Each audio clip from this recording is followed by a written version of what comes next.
मेहंदी झाली, साखरपुडा झाला, हळद पण लावून झाली आणि आता स्वागत समारंभ। नमस्कार, मी गौरी पाटील। तर सगळी तयारी झालेली होती, मंडप पण सजला होता, सगळं सेट होतं। माझी तयारी तर झाली होतीच, पण त्यासोबतच घरचे सगळे रेडी होऊन पाहुण्यांच्या स्वागतासाठी सज्ज होते। आईबाबांच्या, कुटुंबियांच्या, भावंडांच्या आणि नातेवाईकांच्या चेहऱ्यावरचं हसू, तसंच नाचून व्यक्त केला जाणारा आनंद आणि केली जाणारी मज्जा, सोबतच जपली जाणारी नाती ही या समारंभाची ओळख असते। लग्नाच्या आदल्या रात्री आमच्याकडे हा सोहळा असतो। निमंत्रित केलेल्या पाहुण्यांचं कुटुंबियांकडून केलं जाणारं स्वागत आणि आदरातिथ्य म्हणजे स्वागत समारंभ।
तर तयारी झाल्यावर मी मंडपात आले। माझ्या आजूबाजूला जी सगळी दिसणारी मंडळी आहे ती माझ्या मामाकडची आहे।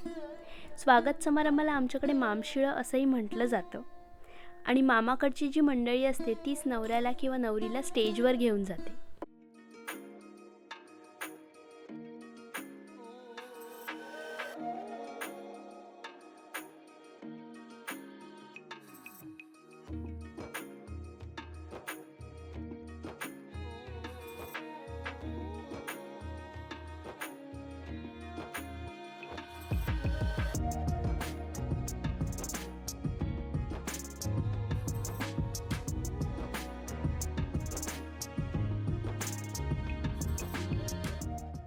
स्टेजवर एंट्री झाली, त्यानंतर मग मामाकडची रीत असते ती केली गेली। सगळ्या मामांनी आणि मामींनी मिळून ती रीत केली। त्याच्यामध्ये मग काकण बांधलं गेलं, त्याच्यानंतर पाय घोळले, ओवाळलं आणि मुंडावळ्या पण बांधल्या। तर अशा प्रकारे अशी सगळी रीत झाली।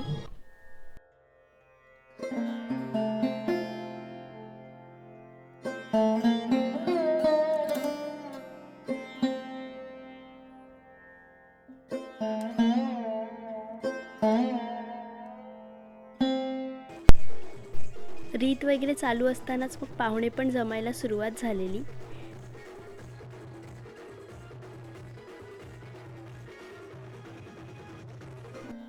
स्टेजच्या खाली लग्न झालेल्या सगळ्या मुली म्हणजे माहेरवाशिणी आलेल्या पाहुण्यांचं ओवाळून स्वागत करत होत्या।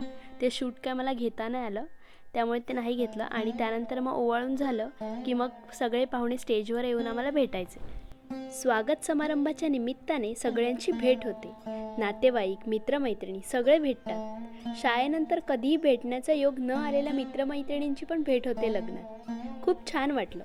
शाळेतले मित्रमैत्रिणी, ज्युनियर कॉलेजचे, डिग्री कॉलेजचे सगळे आलेले.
तर रात्री एक रीत केली जाते ज्याच्यामध्ये सूप घेतलं जातं आणि त्या सुपात वाण ठेवून ते डोक्यावर नाचवलं जातं आणि हे सगळं झाल्यावर सोबतच मग दृष्ट पण काढली जाते.